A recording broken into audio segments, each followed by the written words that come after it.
Welcome to We Are DB. I am Brenton, joined as always by the lovely Danielle. That's me. Thanks for joining us this week as we count up the IMDb's best movies of all time and discuss some of the greatest films you mightn't ever have seen. This week, rated as number 13 on the Internet Movie Database by millions of film lovers from around the world, is Star Wars, Episode 5, The Empire Strikes Back.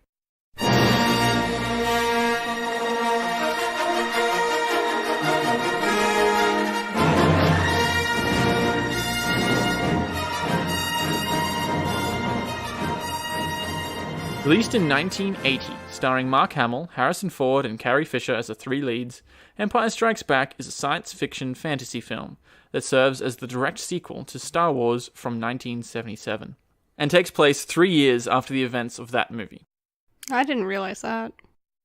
I never like the description of a space opera. I'm like, what the hell does that mean? I like to call it a science fiction fantasy, because that's essentially what it is. It's not an opera.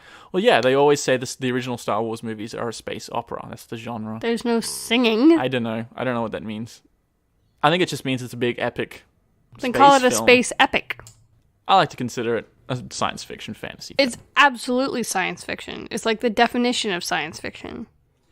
The movie is written by Lee Brackett and Lawrence Kasdan, with direction from the first film's writer and director, George Lucas, and directed by Irvin Kershner. Sorry, Danielle, I'm going to ramble a bit here about Star Wars, because interestingly enough, Lee Brackett, who was a science fiction author, had never written a science fiction screenplay before. She died in 1978 from cancer, 2 years before this movie was even made, and the screenplay was then given over to Kasdan, who had also never written a screenplay before. I saw, when we watched this last night, that story was written by George Lucas. So what's the deal there? The story was sort of based on his notes from the Star Wars, the first one. Okay. And then it was given over to Lee Brackett to do the screenplay. When she died, there was a lot of tweaks and reiterations, both from George Lucas and Kasdan. Okay.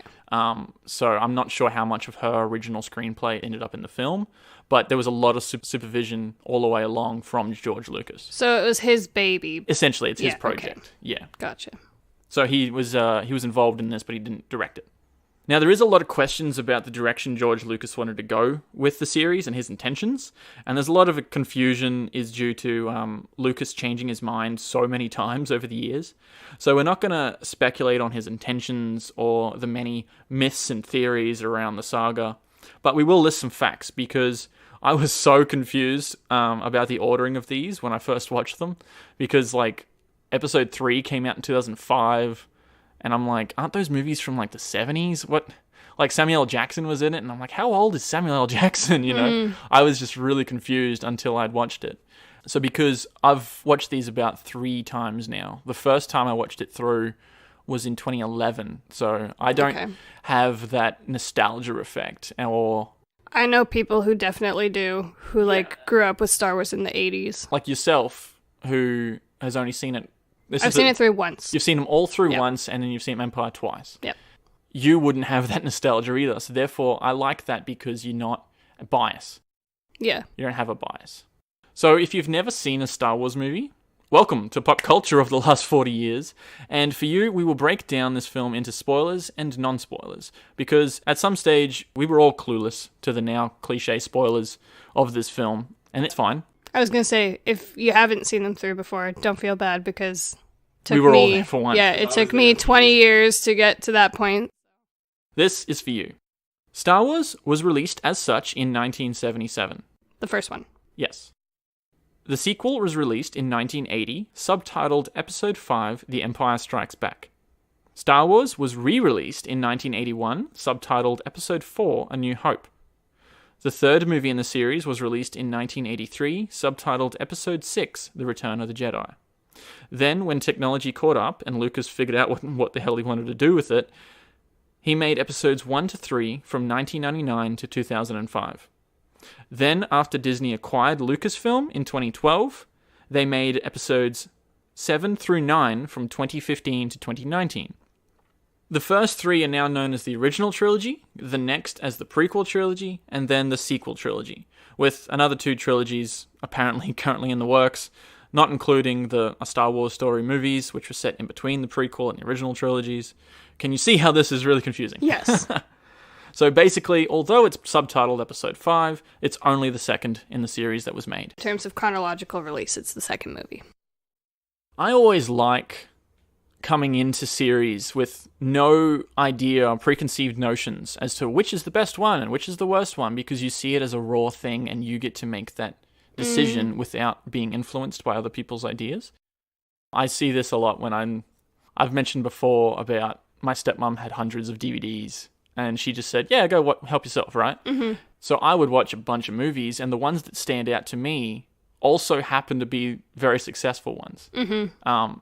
And I don't think that's a coincidence, right? So if they stand out to me, someone without these preconceived notions of really old works, I think that shows that their value is actually worth something, because I'm seeing it out of context. I'm not seeing it in the cinemas. I'm not seeing it with all the hype around the reviews and things. It's not a pop culture phenomenon for you. Exactly. I remember my dad had a lot of CDs, and he had like old rock in there, and he had like Beatles and Fleetwood Mac. And me being really young, I listened to it and I'm like, man, has anyone heard of these Beatles things? Mm-hmm. And I just thought that was really interesting, because that shows that they actually have value, timeless value, because I was listening to it without hearing the fact that the Beatles are so big. I didn't live through Beatlemania. I didn't hear anything about this. And for me to actually listen to this and have that same feeling, it really shows their worth, if that makes sense. Mm-hmm. So when, particularly you came into the Star Wars trilogy not knowing what ones the general population like and the ones they don't like, so you have more of an idea, a very unbiased idea, as to what the series is like. And I think your perspective is very interesting on topics like this. What do you think? I'm just remembering I'd taken a lot of flack from a few different people. What do you mean you've never seen Star Wars before? What's wrong with you? You being one of them. Me? Yeah. And I freaking love these films. Which do you think is the best? That's hard to say. About a year ago, I wrote down all of the Star Wars movies in order that I think is best myself. This one was one of my favorites. I think... See, I don't remember much about... yeah, you've only seen them all through once, and that was about 2 years ago now. Well, and the problem is I group them together. What's episode 6? Return of the Jedi. See, I don't remember that one very much at all, but I think I remember... Remember the little fluffy guys in the forest? Oh, yeah! I quite like this one, and I quite like that one of this trilogy. See, people shit on the prequel trilogy a lot. I actually quite like the prequel trilogy for what it does as an entity in itself, but I like the original trilogy better, I think. Did you know that people generally shit on the prequel trilogy before watching them? No. Well, that's interesting. Well, there were characters. There were characters where I'm like, where are these characters? I didn't realize that they weren't. I didn't realize that Jar Jar was only a prequel character. Right. You know? And that's probably why a lot of people shit on that character, because they're like, why did you bring this such annoying character into the series when you didn't have to? Yeah. Star Wars is probably one of the original classic pop culture phenomena. You know what I mean? Like, it's enormous and it will never go away. Because, like... Oh, not now that Disney's got it. I remember about a year ago now, I think it was just after Solo was released. I loved that movie. I fucking loved that movie. That was one of the worst films, box office wise, that Disney's made in a while, and it actually made them rethink their whole strategy as to these movies. But it did so well. Like, it still did well. It did well. It did like 600 million. Yeah. But that's a bad Star Wars movie in Disney's eyes. I remember there was a comedian on Twitter, and he's like, the list of all the best Star Wars movies in order. Mm-hmm. And he literally just posted them as release date. Mm-hmm. So he did episode 4, then episode 5, 6, then 1, 2, 3, and everyone lost their mind. They're like, how dare you? This is a stupid order. Why'd you put this and that? And it was clearly just a joke because he put it the order of release, but a lot of people didn't see it. I thought it was very funny. This is a list that I wrote over a year ago. For what you think are the best. As my favorite Star Wars movies in order. Are you including the Star Wars stories in there? Okay. My top because one I think you should. Was going to be Empire Strikes Back. And that's for a number of reasons, which we'll get into in a sec. But I think that's interesting that even long before we were doing this podcast, I even considered this to be one of the best ones. Someone who didn't watch it in the 80s or anything, you know. So that's why I think this movie stands the test of time, is that test. Honestly, I think it's kind of it's the token Star Wars movie. Well, I would think the original trilogy, the two bookend ones, episode 4 and episode 6, both have Death Stars in it. So I think this one stands a little different because it doesn't have that. But I think I enjoyed this the most. And the number 2 on my list is Return of the Jedi. I really quite like episode 6. A lot of people don't like it because of the Ewoks, but I think it does have a lot of good parts to it. And then I would put Revenge of the Sith, which could be very controversial because that's episode 3. See, the prequel trilogy, for me, they really mush together. I think they're supposed to. Yeah. Particularly 2 and 3. I quite like parts of Revenge of the Sith because it's the transformation of Anakin Skywalker into Vader. And I think there's a lot of cool things there, the way they tied it into A New Hope. And a lot of people don't like how that's tied in. I think that's a nostalgia thing because you're so used to A New Hope. I quite like Revenge of the Sith, and I think it's got some good parts. The next one on my list would be Solo, which also could be very controversial. I really quite like that. And a lot of people didn't like that they were trying to hit all the notes of that character and whatever. I really quite like it. I appreciate when they do that. When you say hit the notes, you mean really convey that this is Han Solo or tie up loose ends. Tie up loose ends. I appreciate when they do that. Yeah, I think the general Star Wars population doesn't, though, which I don't really understand, but I don't know. You're like, oh, it's just too convenient. Yes, that's essentially it. But it's like, well, you're addressing things that people have been asking questions about, so quit whinging. I quite like Solo. Then I've got New Hope, which is episode 4. Mm-hmm. I put it fairly down on the list because I don't know. It does have some very good parts to it, but it wasn't my favorite. Then I've got The Last Jedi, episode 8. A lot of people don't like that one as well. Star Wars fans are very hard to please. Then I've got Rogue One. You've got Rogue One. I was looking for it. You've got Rogue One very low. I love Rogue One. I love the second half. I think the first half of it falls flat. It's all just build up and character building. You do all this character building and then boom, dead. Like there's just like the second half. But it was like awesome. A kamikaze mission. It is. Maybe I have to watch that one again. I think that's the only one I've seen once. I just remember sitting there and thinking like, I am so glad they waited till now to do this because of what they have with CG and animation, because the fighter ship scenes and the scenes they were on the planet, I think. Yeah, they were on some planet. I can't remember what it was exactly. Just all of it. I really enjoyed that movie. There's a scene towards the end there with Darth Vader, which is one of the best scenes of that character, and I thought that was really cool. He's just like busting into the Death Star. Was that the one? I'm just trying to think. That's the one where there was all the controversy about CG characters, wasn't there? Because there was a CG Leia who was in there for a little bit, but it was mostly Grand Moff Tarkin. Can I just say, I didn't notice. I didn't notice either. I was looking for, because I heard controversy about a CG character from an old actor who had died, and I was looking for it, and I still couldn't pick out that guy was CG. So I don't think that a lot of that is warranted. Well, and I mean, with Leia, the only reason you could pick it is because you knew. You know that Carrie Fisher's old. Yeah. Obviously, so you're like, okay. Had she died at that point? No. Okay. And even her character, I've since watched that footage again, I'm like, if you're really looking for it, you can peg it, but other than that, People it was are just fine. Picky about what they love. I know, but I just wanted to throw that out there. Come at me with your comments, because I want to know what they are, but like, I didn't notice. I didn't notice either. Next on the list, I've got Attack of the Clones, then The Force Awakens, because that movie sucked, and then last one is Phantom Menace, which Force Awakens really sucked. I don't think Phantom Menace is necessarily a bad movie, but it was definitely the least enjoyable for me. I think Empire Strikes Back is definitely my favorite of like the original Star Wars movies, and I consider the sequel and prequel trilogies original for me, because when was the next one made after 2006? Force Awakens in 2015. See, that was a definitive break. That was 9 years. That's a long time, yeah. Right? Because George Lucas just sat on the property for a very long time, and then Disney's like, do something about it. That's why I kind of consider the prequel and original trilogies, that's why I kind of consider them like the original Star Wars movies. And then there was a break, and now we're into that new era of Star Wars. There's quite a big break in between both of the trilogies. Yeah. So for me, Empire is probably my favorite of that first group. I made a list as to why I think Empire Strikes Back is the best Star Wars movie, but I'm going to leave that to the spoilers zone because obviously there's going to be spoilers of it in there.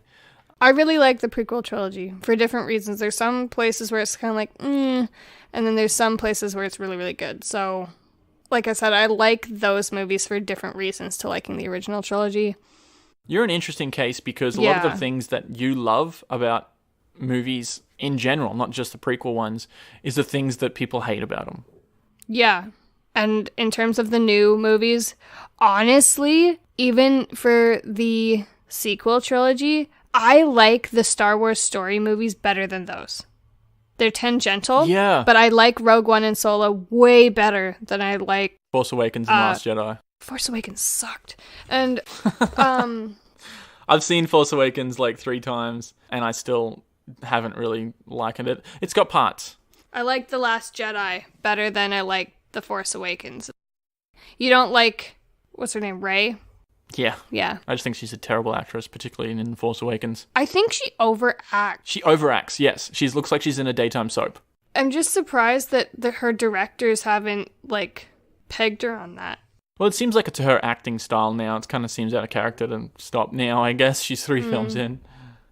So this film won 2 Oscars for sound mixing, and it also won a Special Achievement Award for a contribution to the industry, which is completely fair enough. I think that's fair enough. See, it got that award at the 1981 Oscars, which is interesting because usually you would think for an honorary award like that, you would have to wait 20 years and then realize, oh, this is a contribution. I think they realized at the time. That this was going to be something epic, and it has been.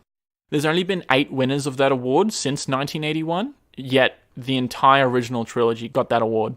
It just shows their contribution to how big they were to pop culture and the film industry.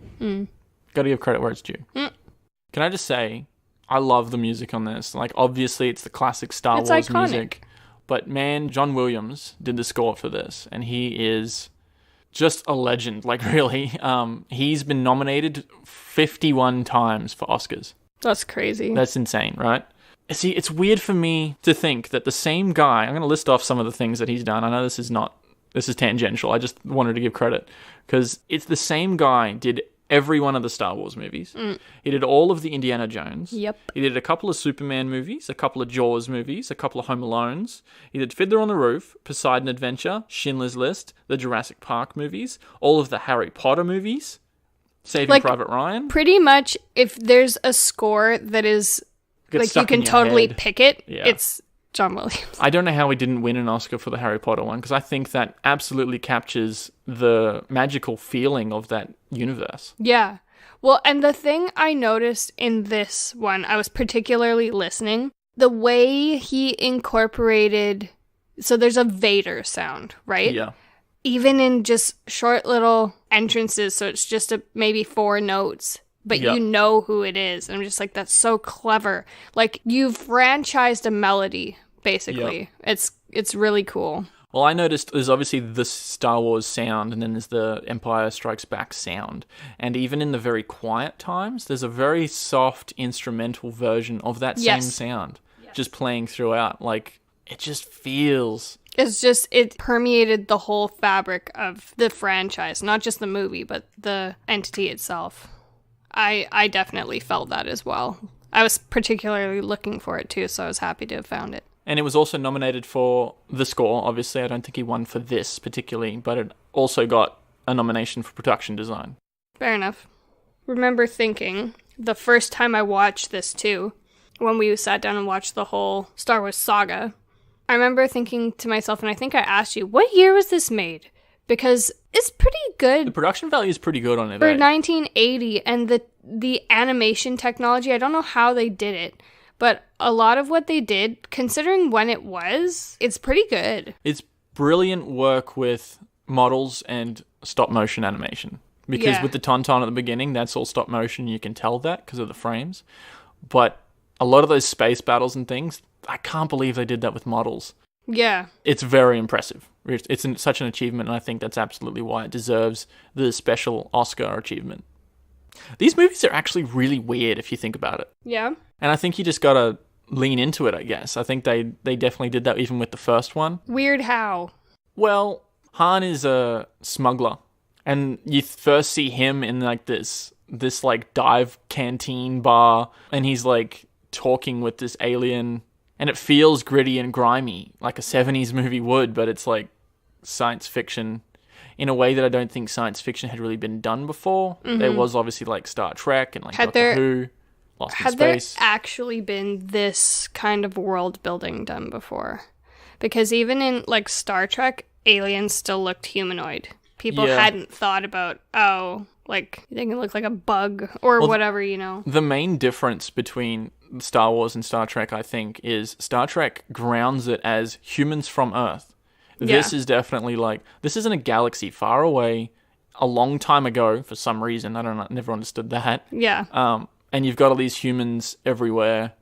That are from different planets. It's a very weird universe, and I think it's unique in that way. Mm-hmm. Just the little things that happen. It's like, even Vader as a character, it's got this massive, very well-designed helmet and gown that he's got on. Mm-hmm. It's like this cloak. You look menacing as fuck. He does, but I'm just trying to think, why would they come up with that particular design as this is the faceless villain that I'm going to come up with?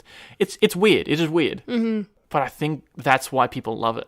Well, and because my favorite parts of any of these movies, and literally any of them, are the in-space battle scenes. Yeah. You know, like, that hadn't been done before. Even with Star Trek, like, you didn't see fighters, you know, maneuvering themselves in space like you did in Star Wars. You know what I mean? Mm. Like, I think about it, the use of lighting and the use of... You have to be very creative, because in space, how do you portray movement? You know what I mean? Because there's nothing grounding you so that you can understand how fast something's moving. Well, that's why they always have, like, asteroids running past or star debris or something running past the screen, even if you were in space, it wouldn't look like that. But they kind of have to still put it in there because you need that depth. It's got to make sense to the human eye. You got to give a sense of speed as well. These things are traveling very fast. And I think the reason I like those scenes so much is because it's not... I like entertainment to be an escape, and it's not like anything you'd ever encounter in everyday life. Yeah, that's a very good point. Would you like to get into spoilers? Sure. Obviously, when I first got into this series, everyone knew the whole line of "I am your father" sort of thing. So I'm like, okay, I'm expecting that. Yeah. For starters, I think that would have been an awesome reveal when that first came out in 1980. Yeah, you'd be like, what? You'd be like, absolutely, like, what? Lord, yeah. The second thing I really like about this series, and this movie in particular, which they don't get to until the sixth one, the next one after, is that Luke is actually Leia's sister. That wasn't spoiled for me, and I'm like, what? Yeah. In 2011, when I watched these for the first time, even that was still very shocking to me. And I love how this movie teases that, and it foregrounds that in a couple of ways. I know. And I'm like, going back and watching it, like, there is another. You know what I mean? But the whole kiss thing, have they ever addressed that again? I don't think so. Everybody's like, that was weird. Let's just ignore it. Yeah. I wonder if many people picked up on what Yoda said then when he said there is another back in the cinemas. Mm-hmm.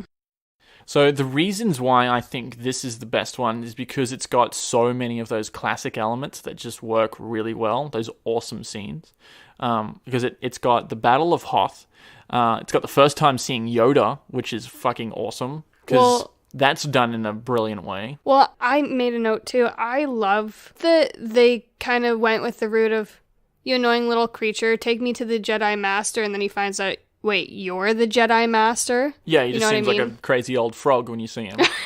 Crazy old frog. Well, so I obviously knew the character of Yoda going into these films. Well, and so did I, but I didn't know the extent of he was a Jedi Master who trained Obi-Wan, trained Luke Skywalker. He was in hiding on Dagobah. I didn't know any of that backstory, so it wasn't surprising to me to see the character of Yoda, but to get that story and that awesome training montage. To understand his character. To understand it, yeah, because he's really quite deep as a character. I love Yoda. He's probably the best character out of all of these. Yep. And I loved the way, too, how in the prequel trilogies, they kind of explore his character more in the ways that they're able to do with CG. Yeah. I appreciate that they used a puppet. I thought that was so well done.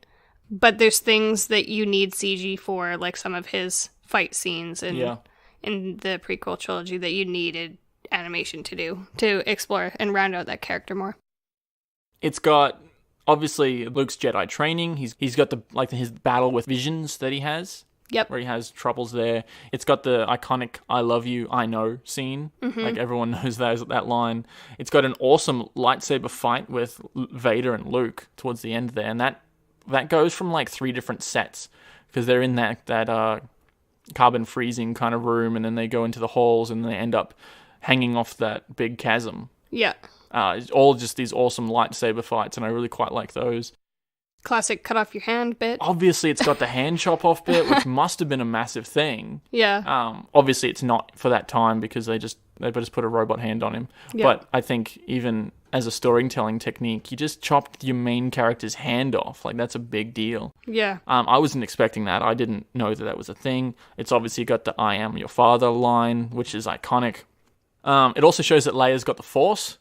Towards the end there, she knows that Luke is hanging off the TV antenna. Oh, yeah. Which is also a foregrounding for the next one. I was going to say, they round her out. Like, she develops quite a lot in terms of Jedi powers. She was just sort of the extra thing in the first one, but she really grew as a character in the next couple.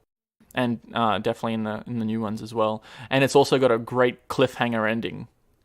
So I think this movie is very well contained in the sense that it's got your beginning, middle, and an end, but it still sets up the next one brilliantly. But I think you can see why I feel like, because of all those elements, this really is the quintessential Star Wars movie. Yeah. With that scene where he chops his hand off and finds out that Vader's his father. I like how just before that, Vader's like, I don't want anyone damaging the Emperor's priceless cargo. And he's just swinging his lightsaber around. He ends up chopping his hand off. Like, he doesn't look like he's caring that much about his Emperor's cargo. Too bad if he actually killed him. Do you think maybe he was saying that more because he wanted Luke for himself kind of thing? Maybe. Well, but I think the Emperor still wants him, though. Well, was he really meaning what he was saying in that they could overthrow the Emperor and everything like that? Also, why would you say that knowing the Emperor has the Force and can read your mind? Yeah, but 2 very powerful Force Jedis can overthrow the 3rd, I guess. I think that's why he was saying, because he wants to be Emperor.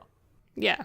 Also, Luke straight up, commits suicide. He just jumps off the end of that thing, and he doesn't know where he's going. He just falls into that pit. I think he would rather kill himself than die at the hands of Darth Vader. I think that's not really addressed, because it's just he's like, okay, well, I guess I'm dead now. Yeah. I sort of look past that now because I've seen it a couple of times, but the first time I'm like, wait, what? You don't know you're going to survive that. Yeah. At the end of that, he falls so softly. I'm like, yeah, right. It kind of looks like he gets sucked into a tube. I don't really know. Maybe there's a vacuum. Maybe it's the garbage disposal. I don't know. Maybe he knew that. I don't know. When I was a kid, I always used to think it was a lightsaber. Like, it saves the light by turning it on. Yeah. It was probably when I first watched them, as an adult. That you realize, saber. Saber, as in a sword. I wanted to talk a little bit about the droids, because, I like them. I like them. And they kind of phased out over time, aren't they? They're the only characters that are in every single Star Wars movie. But they have less important, less starring roles as time goes on. Okay, yeah. Towards the end there, in these later Disney Star Wars movies, they've kind of just put them in there, particularly something like Rogue One, just because, you see the droids as well, see that? So they don't actually want to do anything with the droids, they just want to put that Throw in there. Them in there, yeah. It's still Star Wars. So that's why they don't really have big roles. I wanted to talk about R2-D2. I thought it was so interesting. He's a character in himself, and I thought it was so interesting how much character building you're able to do with beeps and whistles. Yeah, even, what does he do when he's on Dagobah? He actually screams. He goes, because he gets chucked around. Yeah, Luke's doing a handstand and he's carrying all those things using the Force, and then he loses his concentration and drops R2 and he like screams. For a droid to scream, I see what you're saying, but he has a lot of character there.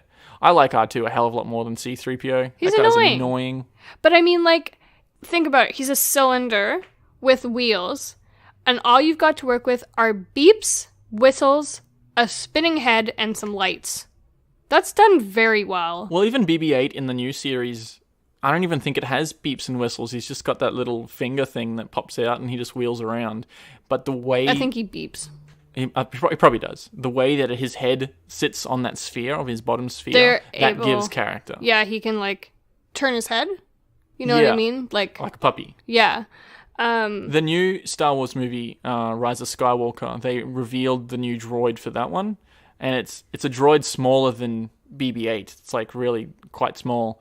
And it kind of looks like a puppy's head sort of thing. And it was driving around on stage when they revealed it. Oh, that's right. Yeah, I remember. But I do like that they're able to... Because obviously R2 wasn't an actual robot, and today they actually are, which is insane if you actually think about it. Someone was actually controlling BB-8 as it's rolling around. I think it's very impressive that you're able to do so much with character development with just a robot. Yes. And even more so when it's not actually a robot, someone's inside it controlling it. I kind of liked, particularly with the third one in this original trilogy series, for the first two, I was really thinking that Luke was going to end up with Leia, because that's your typical sort of thing, and they ended up that way. And they sort of build it towards that. Obviously, Han's got a thing for her, but usually that's your typical sort of story arc, right? You got the protagonist, you got the good-looking girl, they get together. And toward the very last scene of the whole movie, he's got his arm around her. So you think that, and it takes a different turn, and she ends up with Han. And I kind of like that story beat. I sort of got the same feelings as Harry Potter, because I really thought that Harry was going to end up with Hermione. That's just the way these things usually go. They didn't really spin it that way, though, did they? No, but... They never did, but I mean, I know what you're saying. I was like, I don't think they actually spun it that way. It's not as cliche to throw you the curveball once in a while. Yeah. And I was thinking, because Star Wars is so old, maybe it'll be cliche, and she ends up with him, and they live happily ever after, because that's how these things usually went. And it was building you up for one direction, and then the last movie, it takes that left turn, and I really quite liked that. Yeah. Because you weren't expecting it, and you tend to enjoy it more. Overall, I think that this is one of the best Star Wars movies ever made. I think it's, in my opinion, the best. It's the best for story, I think.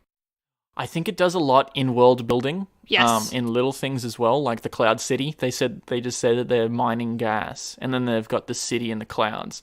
It's not a big story arc, really, apart from him hanging off the antenna at the end.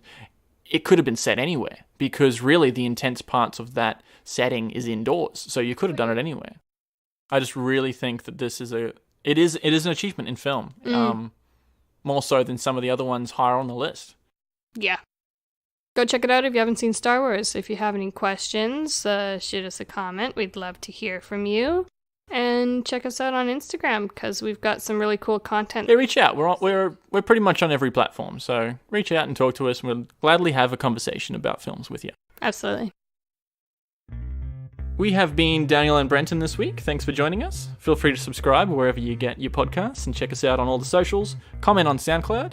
And until next week, thanks for listening.